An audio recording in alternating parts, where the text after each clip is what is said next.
জাতীয় নাগরিক party NCP আসন সংখ্যায় প্রার্থীগণ তারা নমিনেশন জমা দিয়েছেন সারা বাংলাদেশে।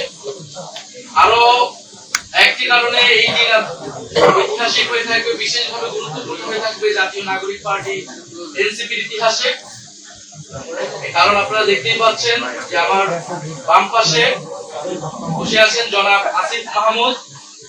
জনাব আসিফ মাহমুদ সজীব ভূঁইয়া জুলাই গণঅভ্যুত্থানের সম্মুখসারির যোদ্ধা, অন্যতম কাণ্ডারি, যিনি অসীম সাহসিকতার সাথে সেই গণঅভ্যুত্থানের সময়গুলোতে লড়াই করেছেন। ঢাকা আসার কর্মসূচি যার মুখে ঘোষণা হয়েছিল এবং এই গণঅভ্যুত্থান পূর্ববর্তী সময়েও বিশ্ববিদ্যালয় জীবনে তিনি ফ্যাসিবাদের বিরুদ্ধে ছাত্রদের পক্ষে সবসময় লড়াই করেছিলেন।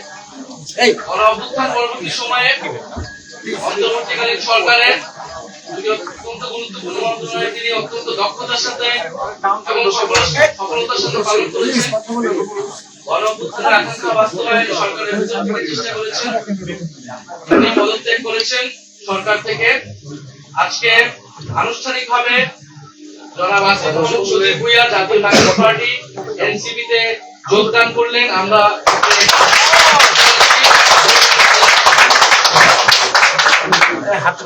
আশা করব আসিফ মাহমুদ সজীব ভূঁইয়ার সাথে আমাদের এই পথ চলা পুরাতন দিনগুলোর মতোই সামনের দিনগুলোতেও আমাদের যে লক্ষ্য, আমাদের যে উদ্দেশ্য সেটা বাস্তবায়নে সহায়ক হবে এবং আসিফ মাহমুদ সজীব ভূঁইয়া তার যে রাজনৈতিক প্রজ্ঞা, দক্ষতা তিনি এর আগেও দেখিয়েছেন, সেটা তিনি ধরে রেখে বাংলাদেশের মানুষকে একটি সুন্দর সমৃদ্ধ পরিবেশ উপহার দিতে পারবেন।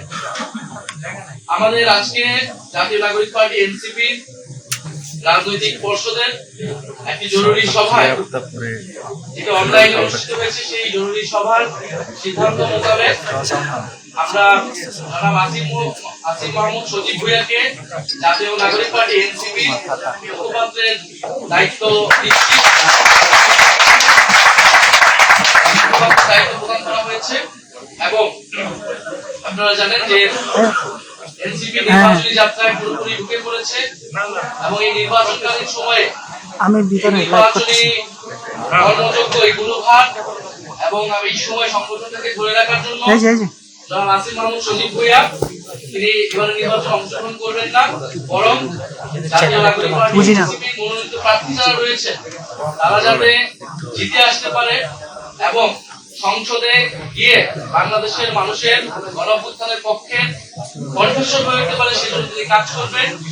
এবং এই কারণে জনাব আসিফ মাহমুদ সজীব ভূঁইয়াকে আমাদের জাতীয় নাগরিক পার্টি এনসিপি যে নির্বাচন পরিচালনা কমিটি সেটার প্রধান হিসেবে দায়িত্ব দেওয়া হয়েছে। নির্বাচন পরিচালনা কমিটি হয়েছিল যেটা প্রধান আসিফুদ্দিন পাটোয়ারি ছিলেন, যেহেতু তিনি নির্বাচনে অংশগ্রহণ করবেন দায়িত্ব ছেড়ে দিয়েছেন এবং আমরা আসিফ মাহমুদের কাছে এই গুরু দায়িত্ব হস্তান্তর করছি এবং এই পুরো কমিটিটা পুনর্গঠন হবে। যারা নির্বাচন করবে না এই সময়টাতে সংগঠনের নির্বাচনের কাজে মনোনিবেশ করবে তাদেরকে নিয়ে আসিফ মাহমুদ সজীব ভূঁইয়া এই গুরু দায়িত্বটা এবং